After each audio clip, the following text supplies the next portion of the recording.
Perkenalkan, nama saya Elizabeth Desadian Adventa dari kelas 20A2. Di sini saya akan menjelaskan tentang sistem urinaria. Sistem urinaria, ginjal terletak pada bagian belakang abdomen posterior terhadap peritoneum di bagian cekungan yang berjalan di sepanjang sisi korpus vertebra. Ginjal kanan terletak agak lebih rendah daripada ginjal kiri karena adanya hepar pada sisi kanan, masing-masing satu di setiap sisi. Setiap ginjal terdiri atas sekitar 1 juta unit fungsional yang disebut nefron. Setiap nefron berawal sebagai suatu berkas kapiler yang disebut glomerulus. Ureter dari masing-masing ginjal dihubungkan ke kandung kemih atau vesika urinaria. Kandung kemih menyimpan urin sampai urin dikeluarkan dari tubuh melalui proses berkemih. Pengeluaran air kemih berlangsung melalui sebuah saluran yang disebut uretra. Aliran darah ginjal. Ginjal menerima darah sekitar 1 liter darah per menit. Dengan menyesuaikan komposisi darah, ginjal mampu mempertahankan volume darah, memastikan keseimbangan natrium, klorida, kalium, kalsium, fosfat, dan pH, serta membuang produk-produk metabolisme seperti urin dan kreatinin. Aliran darah ke ginjal berlangsung melalui arteri renalis, satu untuk setiap ginjal. Dan kali ini akan menjelaskan tentang filtrasi, reabsorpsi, dan sekresi. Filtrasi yaitu mengacu pada aliran deras plasma menembus kapiler glomerulus dan masuk ke ruang interstisium yang mengelilingi pangkal nefron, daerah yang disebut ruang Bowman.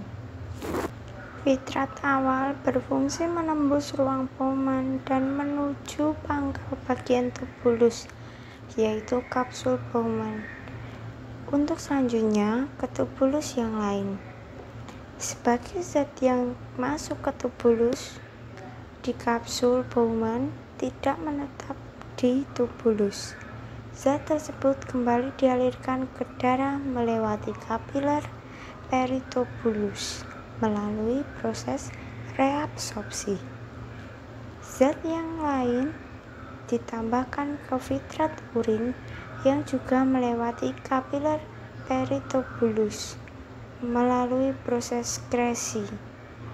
Melalui proses reabsorpsi dan sekresi inilah nefron memanipulasi komposisi dan volume filtrat urin awal untuk menghasilkan urin akhir.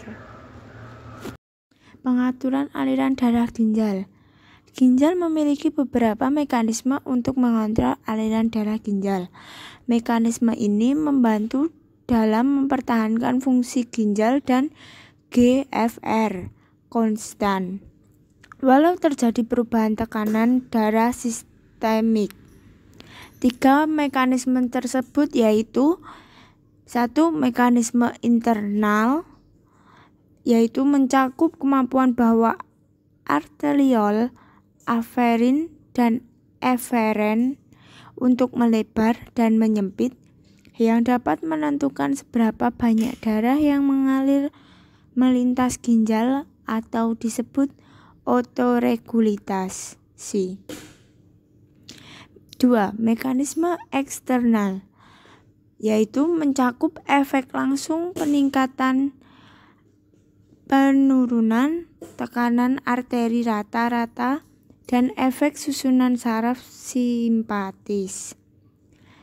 Ketiga, mekanisme yang memiliki komponen internal dan eksternal adalah hormon yang dihasilkan oleh ginjal dan mempengaruhi seluruh sirkulasi sistemik. Hormon ini disebut renin, yang bekerja melalui vaskontraksi kuat Berkemih. Berkemih adalah proses urinerisasi, yaitu pengeluaran urin dari tubuh. Berkemih terjadi sewaktu sphincter uretra di dasar kandung kemih berelaksi. Kandung kemih terdiri atas otot polos yang dipersarafi oleh neuron-neuron sensorik yang berespons terhadap peregangan kandung kemih, dan serabut-serabut saraf parasitis yang berjalan di daerah sarkum ke kandung kemih. Apabila urin melumpuk, maka terjadi peregangan kandung kemih yang didasarkan oleh saraf aferen yang mengirim sinyal ke korda spinalis. Saraf parasimpatis ke kandung kemih diaktifkan yang menyebabkan kontraksi otot polos yang menimbulkan sphincter internal. Pada saat yang sama, neuron motorik yang berjalan ke arah sphincter eksternal dihambat dan sphincter internal relaks yang menyebabkan berkemih. Dan selanjutnya, ekskresi produk akhir metabolisme sebagai berikut.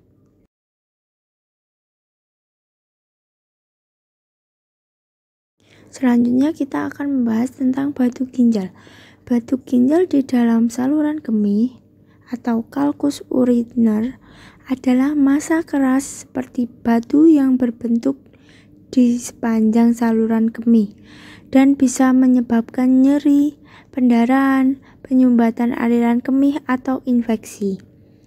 Batu ini bisa terbentuk di dalam ginjal atau batu ginjal maupun di dalam kandung kemih, yaitu batu kandung kemih. Berikut ini adalah jenis infeksi saluran kemih, gambaran klisis sistitis, dan gambaran klisis pyelonefritis. Dan yang terakhir kita akan membahas gagal ginjal. Gagal ginjal adalah hilangnya fungsi ginjal. Gagal ginjal sendiri digolongkan menjadi dua, yaitu gagal ginjal akut dan gagal ginjal kronik. Gagal ginjal akut adalah gagal ginjal yang terjadi mendadak dan biasanya reversibel. Dan selanjutnya gagal ginjal kronik. Gagal ginjal yang terkait dengan hilangnya fungsi ginjal yang progresif dan irreversibel. Penyebab dari gagal ginjal sendiri adalah kegagalan prerenal atau penyebab tersering terjadi akibat keadaan yang tidak berkaitan dengan ginjal tetapi yang merusak ginjal dan mempengaruhi aliran darah ginjal. Berikut adalah gambaran klinis dari gagal ginjal. Berikut adalah definisi gagal ginjal kronis.